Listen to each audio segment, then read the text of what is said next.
नमस्कार, उत्तराखंड समाचार में आपका स्वागत है। मैं हिना जोशी छेत्री। आइए सबसे पहले नजर डालते हैं आज के मुख्य समाचारों पर।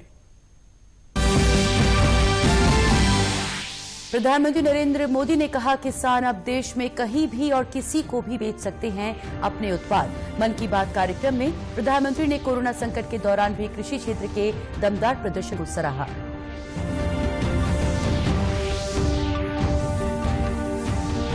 प्रधानमंत्री ने कोरोना महामारी के खिलाफ साझा युद्ध में संयुक्त राष्ट्र के योगदान पर उठाए सवाल।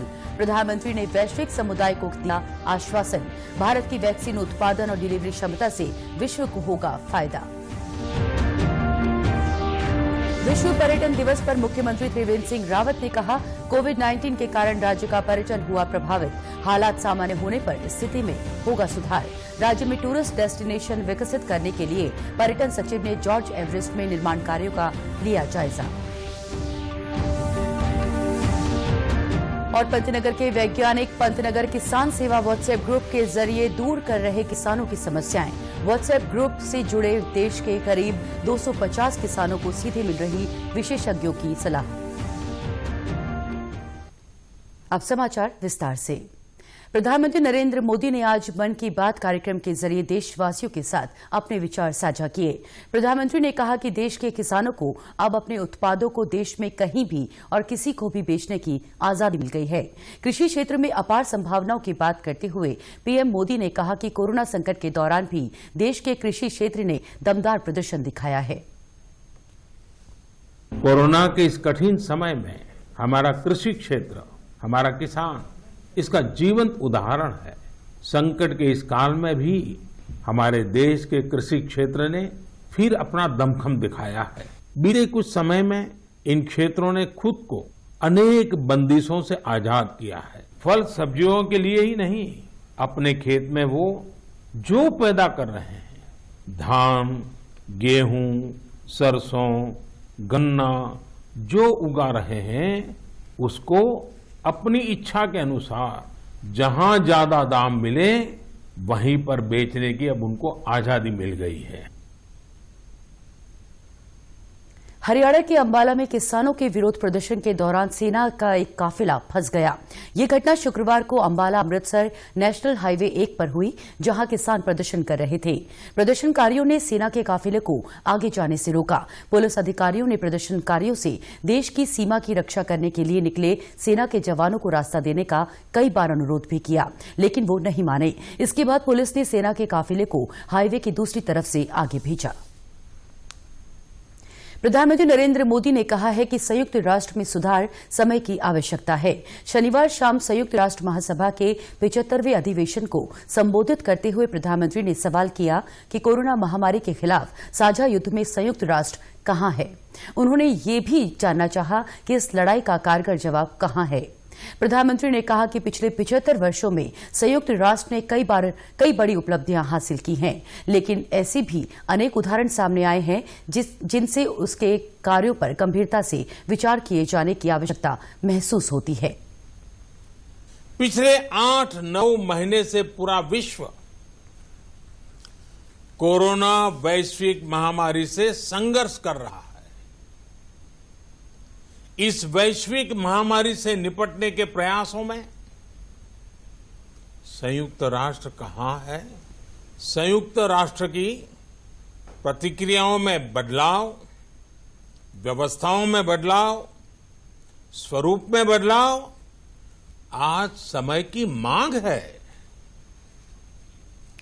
प्रधानमंत्री ने बताया कि कोविड महामारी के दौरान भी भारत की दवा कंपनियों ने दुनिया के 150 से अधिक देशों को जरूरी दवाओं की सप्लाई जारी रखी। उन्होंने वैश्विक समुदाय को आश्वासन दिया कि भारत की वैक्सीन उत्पादन और डिलीवरी क्षमता से विश्व को फायदा होगा। पैंडेमिक के इस मुश्किल समय में भी भारत की फार्मा इंडस्ट्री ने 150 से अधिक देशों को जरूरी दवाइयां भेजी हैं। भारत की वैक्सीन प्रोडक्शन और वैक्सीन डिलीवरी क्षमता पूरी मानवता को इस संकट से बाहर निकालने के लिए काम आएगी। हम भारत में और अपने पड़ोस में फेज 3 क्लिनिकल ट्रायल्स की तरफ बढ़ रहे हैं। मुख्यमंत्री त्रिवेंद्र सिंह रावत ने कहा है कि उत्तराखंड में पर्यटन तेजी से बढ़ा है। विश्व पर्यटन दिवस के अवसर पर आयोजित वेबिनार कार्यक्रम को संबोधित करते हुए मुख्यमंत्री ने कहा कि कोविड-19 के कारण पर्यटन गतिविधियों में जरूर कमी आई है, लेकिन स्थिति सामान्य होने पर पर्यटन की स्थिति में तेजी से सुधार होगा। उन्होंने कहा कि राज्य में प्रत्येक जनपद में थीम आधारित पर्यटन स्थल विकसित किए जा रहे हैं। उत्तराखंड में पर्यटन एक ऐसा क्षेत्र है जिसमें रोजगार की असीम संभावनाएं हैं। मुख्यमंत्री ने कहा कि उत्तराखंड विभिन्न जैव विविधताओं वाला राज्य है। कयाकिंग, राफ्टिंग और पैराग्लाइडिंग जैसी गतिविधियों के लिए उत्तराखंड में अनुकूल वातावरण है। उन्होंने बताया कि सीमांत क्षेत्रों में पर्यटन को बढ़ावा देने के लिए भी प्रयास किए जा रहे हैं। राज्य में होम स्टे को बढ़ावा दिया जा रहा है। अभी तक 2200 से अधिक होम स्टे रजिस्टर्ड हो चुके हैं। वेबिनार में पर्यटन मंत्री सतपाल महाराज ने कहा कि विश्व पर्यटन की इस वर्ष की थीम पर्यटन और ग्रामीण विकास है। उन्होंने कहा कि पर्यटन और तीर्थाटन के माध्यम से स्थानीय लोगों की आजीविका बढ़ाने पर काम किया जा रहा है। पर्यटन सचिव दिलीप जावलकर ने मसूरी के पास हाथीपांव स्थित जॉर्ज एवरेस्ट में एशियन डेवलपमेंट बैंक के माध्यम से किए जा रहे निर्माण कार्यों का निरीक्षण किया। पर्यटन सचिव ने बताया कि जॉर्ज एवरेस्ट में एक कार्टोग्राफिक संग्रहालय का निर्माण प्रस्तावित है। इस संबंध में जल्द ही सर्वे ऑफ इंडिया के साथ एक मेमोरेंडम ऑफ अंडरस्टैंडिंग पर हस्ताक्षर किया जाएगा। गौरतलब है कि जॉर्ज एवरेस्ट में लगभग 24 करोड़ रुपए की परियोजना पर कार्य किया जा रहा है, जिसमें पर्यटकों के लिए eco friendly log huts, mobile toilet, food van, open theatre, approach road और एक हेरिटेज ट्रैक का निर्माण किया जाना है। पर्यटन सचिव ने बताया कि ये हेरिटेज स्थल पर्यटकों के बीच एक लोकप्रिय डेस्टिनेशन के रूप में स्थापित किया जा सकेगा। उन्होंने कहा कि हाथीपांव भी पर्यटकों का एक पसंदीदा स्थान है। पर्यटन विभाग का उद्देश्य यहां आने वाले पर्यटकों को ज्यादा से ज्यादा सुविधाएं उपलब्ध कराना है। इस साल विश्व पर्यटन दिवस ग्रामीण विकास पर केंद्रित है, जिसके तहत ग्रामीणों को रोजगार उपलब्ध कराकर उनका आर्थिक सशक्तिकरण करने का लक्ष्य है। बागेश्वर जिले में पर्यटन से जुड़े लोग पर्यटन दिवस की इस साल की थीम से उत्साहित हैं। टूर ऑपरेटर के तौर पर काम करने वाले दीपक पंत का कहना है कि इससे गांवों के विकास में मदद मिलेगी। साल पर्यटन दिवस पे सरकार ने जो थीम रखी है पर्यटन के साथ साथ ग्रामीण विकास के ऊपर, ये एक बहुत अच्छी पहल है सरकार से, जिससे आने वाले समय में ग्रामीण क्षेत्रों को पर्यटन से जोड़ा जाएगा और वहाँ के लोगों को रोजगार की प्राप्ति भी होगी, साथ साथ उस ग्रामीण जगह का विकास भी करा जाएगा। सरकार द्वारा सांस्कृतिक से लेकर साहसिक पर्यटन पर फोकस किया जा रहा है। होम स्टे योजना को भी बढ़ावा दिया जा रहा है। बागेश्वर जिले में होम स्टे योजना से कई लोग जुड़े हैं। उच्च हिमालय क्षेत्र के ग्रामीण अंचलों के युवा अब पैराग्लाइडिंग जैसे साहसिक पर्यटन के जरिए अपनी आजीविका चला रहे हैं। बागेश्वर में बाहर से बहुत लोग पैराग्लाइडिंग सीखने और पैराग्लाइडिंग करने आते हैं, जिससे हमें काफ़ी खुशी होती है। इस बार विश्व पर्यटन दिवस पर जो थीम चली है ग्रामीण गांव को पर्यटन से रोजगार देना, आने वाले समय में बागेश्वर पर्यटन के क्षेत्र में एक बहुत बड़ा हब बनेगा, ये हमें उम्मीद है। साहसिक खेलों के लिए नए पर्यटन स्थल विकसित करने के लिए पर्यटन विभाग ने पहल शुरू कर दी है। इससे साहसिक पर्यटन से जुड़े माउंटेन गाइड और पोर्टर भी खुश हैं। 2 सीजन होते हैं साल में, तो हमारा अच्छी आइडिया हो जाता है। अभी सरकार ने गांव में जो पर्यटन का जो कार्य चला रखा है वो बहुत अच्छी पहली है। पौड़ी जिले के पर्यटन ग्राम हिरसू में जिला प्रशासन की पहल पर बासा होम स्टे स्थापित किया गया है, जिसका संचालन उस क्षेत्र के महिला समूह की ओर से किया जा रहा है। जिला पर्यटन अधिकारी खुशहाल सिंह नेगी ने बताया कि गांव की जो महिलाएं खेती करती थी वो अब पर्यटन गतिविधियों से आय प्राप्त कर रही हैं। बासा होम स्टे से महिलाओं को अपना हुनर दिखाने का अवसर मिल रहा है। इस होम स्टे की लोकप्रियता से जिले के ग्रामीण क्षेत्र के युवा भी प्रेरित हो रहे हैं। आज जिले में 105 होम स्टे पंजीकृत हैं। ग्रामीण पर्यटन को बढ़ावा देने के लिए बासा होम स्टे तैयार किया गया है, जिसमें महिला समूह काम कर रही है और बहुत उत्साहित ढंग से काम कर रही है। उनका बड़ी अच्छी आमदनी हो रही है। पारंपरिक भोजन है उसका स्वाद ले रहे हैं और उसका ये परिणाम हुआ है कि हमारे पास काफ़ी एप्लीकेशंस आई हैं। करीब 100 से ज़्यादा 105 करीब अब रजिस्ट्रेशन हो चुके हैं। हमारे गढ़वाल व्यंजन सारे ऑर्गेनिक की चीज़ें हैं और हम अपने खेत से उनको खुद निकाल के लाके यहाँ पे बनाते हैं।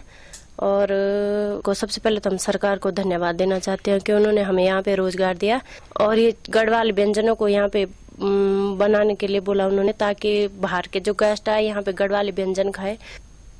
13 डिस्ट्रिक्ट 13 डेस्टिनेशन के तहत पौड़ी जिले का डेस्टिनेशन सतपुली को चुना गया है। नयार घाटी क्षेत्र के बीच स्थित सतपुली में पर्यटन विकास की संभावनाओं को देखते हुए इस ग्रामीण अंचल में पर्यटन गतिविधियां शुरू की गई। इससे स्थानीय लोग स्वरोजगार से जुड़ रहे हैं। सतपुली में भी हमारे पास होम स्टे आ गया है, जिसके अंतर्गत हमारे पास वहाँ पर एडवेंचर एक्टिविटी भी इंट्रोड्यूस हो रही है। उसमें पैरा मोटर है, पैराग्लाइड है, एंगलिंग का है, कयाकिंग कैनोइंग का है, साइकिलिंग का है, जिसमें सारे हमारे युवा जुड़ेंगे और रोजगार की तरफ बढ़ेंगे। नयार घाटी में हमारे जो पूर्वी नयार है, इस और पश्चिमी नयार पे हमारे महिलाएं एवं बच्चे बहुत तैराक जानते हैं और ये कयार आने से बच्चों में एक उत्साह आएगा और इस क्षेत्र का विकास होगा, जिससे इस नयार घाटी का पर्यटन के हिसाब से बहुत विकसित होगा। और पंतनगर के वैज्ञानिक व्हाट्सएप ग्रुप पर पंतनगर किसान सेवा के माध्यम से किसानों की फसलों से जुड़ी समस्याओं का समाधान कर रहे हैं। इस ग्रुप पर सीधे तौर पर लगभग 250 किसान और वैज्ञानिक जुड़े हुए हैं। गोविंद बल्लभ पंत कृषि एवं प्रौद्योगिक विश्वविद्यालय के वैज्ञानिक डॉक्टर SN तिवारी ने बताया कि लगभग 5 साल पहले पंतनगर किसान सेवा के नाम से व्हाट्सएप ग्रुप बनाया गया। इस ग्रुप में देश के विभिन्न राज्यों से किसान जुड़े हुए हैं। किसान अपनी खेतीबाड़ी, बागवानी, डेयरी और कृषि से जुड़े तमाम परेशानियों को फोटो सहित भेजता है, जिसका संबंधित वैज्ञानिक समाधान करता है।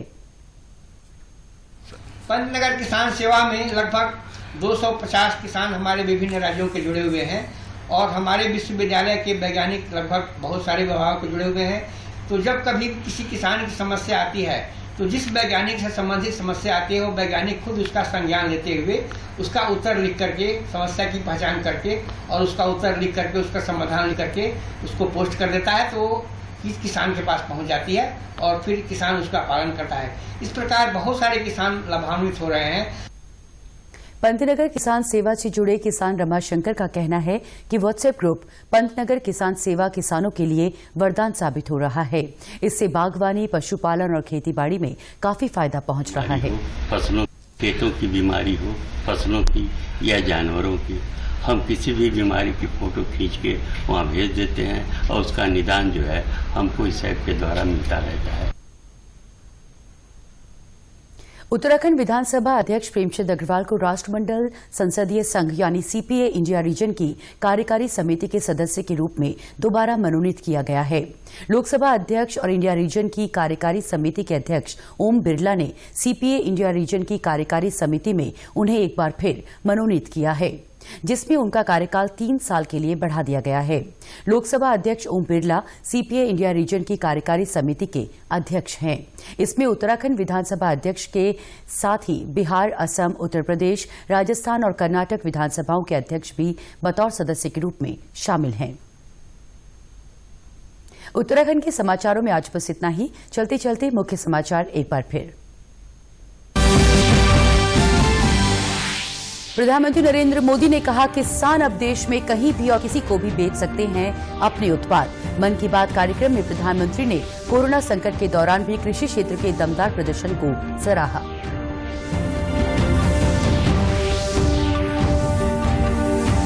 प्रधानमंत्री ने कोरोना महामारी के खिलाफ साझा युद्ध में संयुक्त राष्ट्र के योगदान पर उठाए सवाल। प्रधानमंत्री ने वैश्विक समुदाय को दिया आश्वासन, भारत की वैक्सीन उत्पादन और डिलीवरी क्षमता से विश्व को होगा फायदा। विश्व पर्यटन दिवस पर मुख्यमंत्री त्रिवेंद्र सिंह रावत ने कहा, कोविड-19 के कारण राज्य का पर्यटन हुआ प्रभावित, हालात सामान्य होने पर स्थिति में होगा सुधार। राज्य में टूरिस्ट डेस्टिनेशन विकसित करने के लिए पर्यटन सचिव ने जॉर्ज एवरेस्ट में निर्माण कार्यों का लिया जायजा। और पंतनगर के वैज्ञानिक किसान सेवा व्हाट्सएप ग्रुप के जरिए दूर कर रहे किसानों की समस्याएं। व्हाट्सएप ग्रुप से जुड़े देश के करीब 250 किसानों को सीधे मिल रही विशेषज्ञों की सलाह। उत्तराखंड की खबरों के लिए आप हमसे सोशल मीडिया पर भी जुड़ सकते हैं। हमारा ट्विटर हैंडल है DD News_देहरादून। हमारा फेसबुक पेज है DD News उत्तराखंड और हमारे YouTube channel DD News Uttarakhand को सब्सक्राइब करना ना भूलें। इसी के साथ समाचार समाप्त हुए। नमस्कार।